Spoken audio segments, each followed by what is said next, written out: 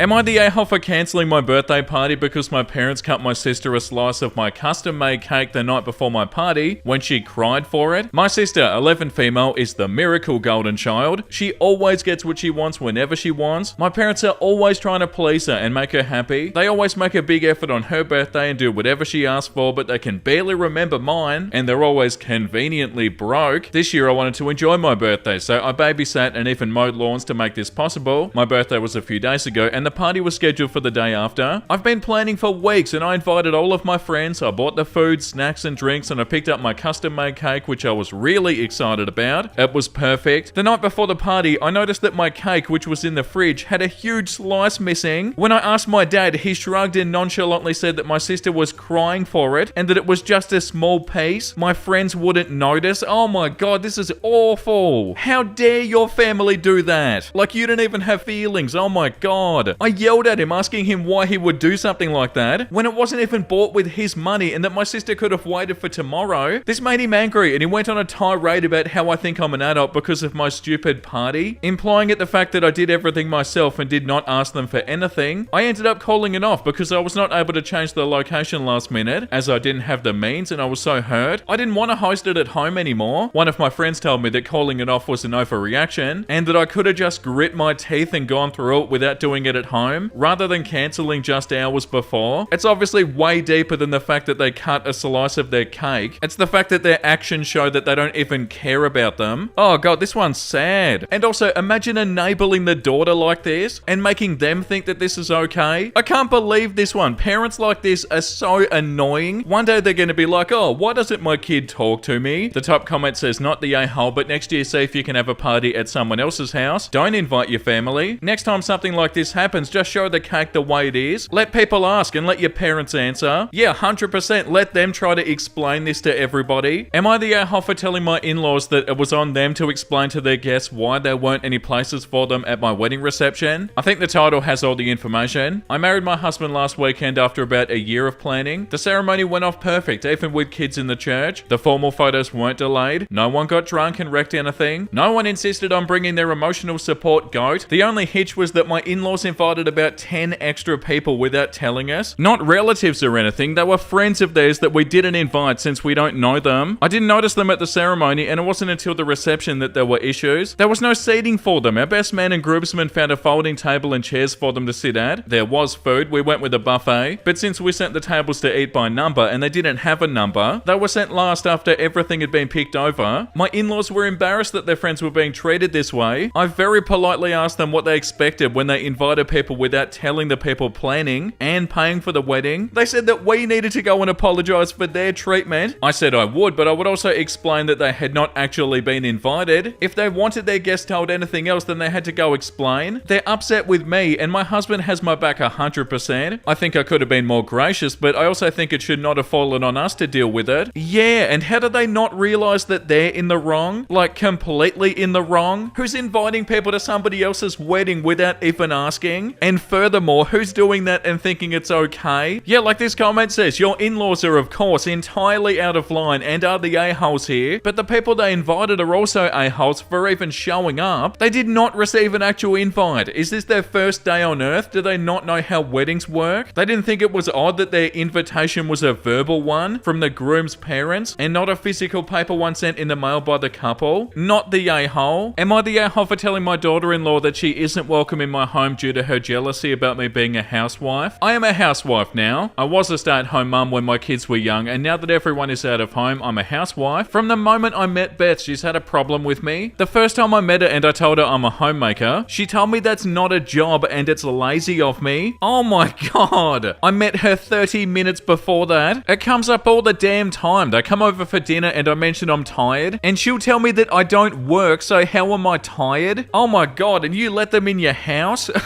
I have talked to her and my son before. My husband and I have concluded that she's jealous. Yeah, that doesn't mean they get to act like this. It's the only thing that makes any sense at this point. I've told her that if it happens again, I'll ask her to leave, and the comments have stopped for a bit. They were over for a dinner party, and I was talking about how I made the pie for tonight. Beth made a comment that, of course I had enough time since I don't work. I had enough, and I told her that I had enough. I get that she's jealous of me since she has to work, but she needs to get out, and she's not welcome back. My son and her called me a jerk for kicking them out. No, this is not your fault. Edit, not working doesn't equal lazy. I'm not loafing around the house all day. I get up, I do all the chores, take care of the paperwork, I go to the gym, I take the dogs out, make homemade meals every day, volunteer, and so on. Lazy would be chilling in front of the TV all day, not having the home spotless and having my husband have no worries about anything that isn't work related. Yeah, but also even if you were a little bit lazy, obviously you're not, but even if you were, they have no place to even say anything. Like the fact that they even feel like that they can comment on how you live your life is so frustrating. Like the audacity. So immature and so entitled and rude. And it's such a BS thing as well. Like you probably work harder than they do. And obviously they're super rude because even if they are jealous, it doesn't give them a right to say stuff like this. Am I the a-hole for telling my son that I'm not buying him new food since he ruined his and he can be hungry for a few hours? It's been a long day. I have a son named Jack that's 14. He's a horrible picky eater, so getting lunch out on the town is a nightmare most of the time. Now, I had all the kids with me to go visit a relative in the hospital. Everyone got grabbed out of school for it. The hospital was a 3-hour drive and we went up this morning. By lunch, everyone was starving, so we stopped by Chick-fil-A. There's a trend of putting the mac and cheese on the sandwich with a sauce. Jack mentioned this and I told him that I'm not going to buy him more food if he does it and he doesn't like it. Well, he did it and he hated it. Now everything was touching, so he couldn't just eat the sandwich after taking it off. I didn't buy him more food like I said, and he didn't eat his concoction that he made. After that, we drove back home and he was really hungry. My wife came home and he started telling me how I starved him. We got in an argument for not buying him more even though we could afford it. They both think I'm a huge jerk for this. Am I the a-hole? Should I have just bought more? He doesn't have any sensory issues and is only allergic to cats. We had him tested. If he doesn't find the taste up to his liking, then he won't eat it. This includes leftovers. The same meal that he liked before isn't even worth eating as a leftover. Yeah, like he's somebody discovering the consequences of their actions.